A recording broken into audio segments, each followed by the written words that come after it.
If you're angry or sad after a chess game, then it's just because you care that much about it. And I think it's beautiful to care that much about something. There's no shame in it. Hi, my name is Lula and welcome back to my channel. Chess.com recently told me that I just had my 5th chess anniversary. I made my chess.com account on the 2nd of December 2020. That is the fastest 5 years of my life, first of all, but I thought that seeing as I have now graduated from being new to chess to somebody who has been in chess for half a decade, insane, I would tell you guys 5 things I've learned in 5 years of playing chess. So the first thing I want to talk about is that chess is a psychological game. People often say that chess is about playing the best moves, but I would say that especially at the lower levels, chess is a lot about bluffing and psychology. For better or for worse, you can psych out your opponent and you can get psyched out. Believing in your opponent's attack can stop you from getting checkmated, but it can also just slow down your own attack. It's very easy to see ghosts. That's what it's called in chess. You're seeing ghosts, you're seeing threats that aren't there because your opponent is bluffing. For a game that should be about concrete solutions, a lot of playing well comes actually from mastering your emotions and being able to assess positions objectively to determine what the best move is.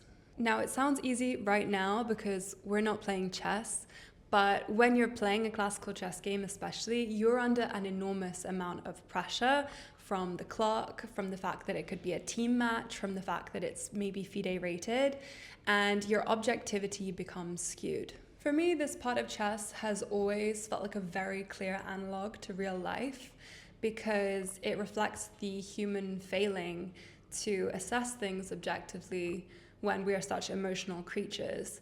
Sometimes you really have to make cut and dry decisions, but we're just not wired that way. We have thoughts and feelings about things, and sometimes that gets in the way. You will go down winding roads of analysis where the calculation feels blurry, where you calculate the same line over and over again, knowing that you should be right, but second guessing where the pawns end up in your visualization. And you will gaslight yourself into thinking that you have seen something wrong or that you've seen a tactic that's maybe not there. And it is so psychological both between you and your opponent, and also the psychological warfare that just goes on up here whilst you're thinking during the chess game. In chess, there are always so many hidden tricks and things that you don't see, swindles from a losing position. And that's why we become so paranoid in chess games, and that's also why we bluff. The number 2 thing that I have learned is that everybody's a loser, but everybody's also a winner too. Magnus Carlsen's a loser, Garry Kasparov's a loser. You and I are really big losers. Hate to break it to you. Chess takes no prisoners, and you will be devastated after losing an important game. In the words of the king, Ivan Sokolov himself, I was completely winning. If I do not kill myself tonight, I will live 1,000 years. The thing is though, is every serious chess player has felt that way. And when I say serious chess player, I just mean somebody who cares about the game that they're playing. If you're angry or sad after a chess game, then it's just because you care that much about it. And I think it's beautiful to care that much about something. There is no shame in it. But the problem is we don't celebrate our wins anywhere near enough. If you win a blitz game, you'll start another blitz game. You'll shrug off the win and move forward. But if you lose a blitz game, it will start to eat away at you until you have a stack of losses. You become tilted and bitter and miserable, and you don't want to play. We let the losses affect us much more than the wins. This will just destroy your mood, and so you need to learn to celebrate the wins, both the big wins and the little wins, because they are all important. If you do not find a way to make the wins count, then you will not find joy in chess. If you only focus on your losses, you will ruin your relationship with the game. I speak entirely from experience. I know how miserable it is to focus only on what went wrong and not what went right. And even in a game where you lost, there are positives that you can find, whether it be that it was a learning experience or that you got a good position against a stronger player, or that you had chances. I don't know, maybe you had chances against a grandmaster. There are always positives to find, even if you lose. Number 3 is something that I have been avoiding coming to terms with for the past 5 years. Number 3 is that you can only get better at chess with hard work. There will come a time in your chess career where you stop improving just by playing games.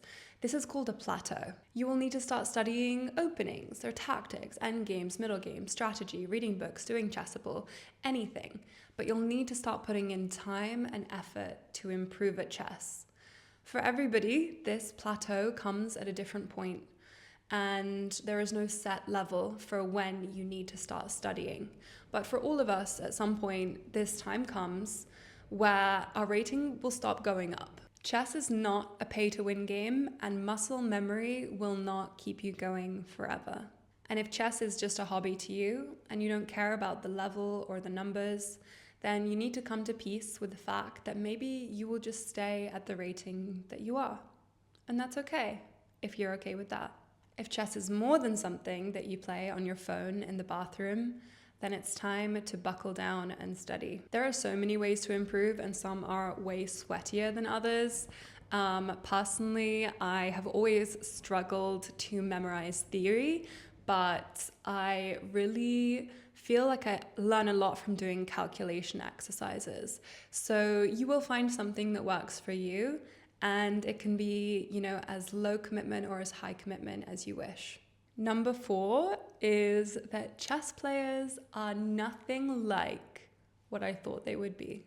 The chess world is extremely diverse. And yes, you do have the old guys who are trying to gatekeep the game, but you have everybody else too. You have mums learning to play the game for the first time ever because their kids have taken an interest at school. You have people like me who learnt to play during COVID. You have people who learnt chess as a child, stopped, and then picked it up again recently. You have people who have played their whole entire lives. And you have people from all walks of life and all backgrounds who are playing chess. The internet has done many horrifying things.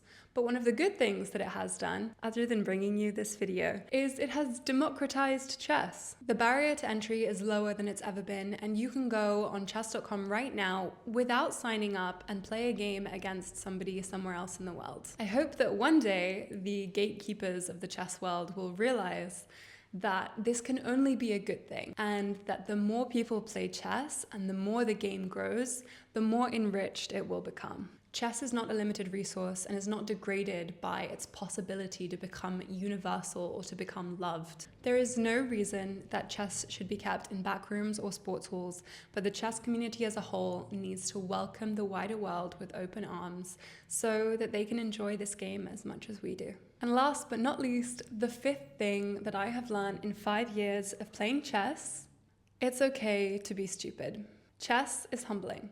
Dare I say that you will never master it, even if you gain the title of Grandmaster. That is because there is more to know in it than we can ever learn. Magnus will never know as much about chess as AlphaZero, and AlphaZero will probably never solve chess. If you want to have a beautiful relationship with chess, then you must accept the endlessness of it. This is one of the reasons that I fell in love with chess in the first place: the limitless knowledge. There will always be something you don't know about the game, and every game you will learn something new, and every game you will find a new way to blunder. I promise. So become okay with being stupid. You're in very good company because everybody else who plays this game feels stupid too. Our desire to solve chess puzzles and answer questions is something that bonds us together. And we all know that there is no better way to connect with others than shared suffering. So if you also hate rook and pawn endgames, me too.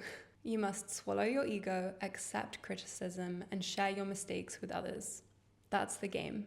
Thank you so much for watching this video. Please like and subscribe if you haven't already. Comment down below something that you have learned about life or about chess since you learned to play. Bye guys!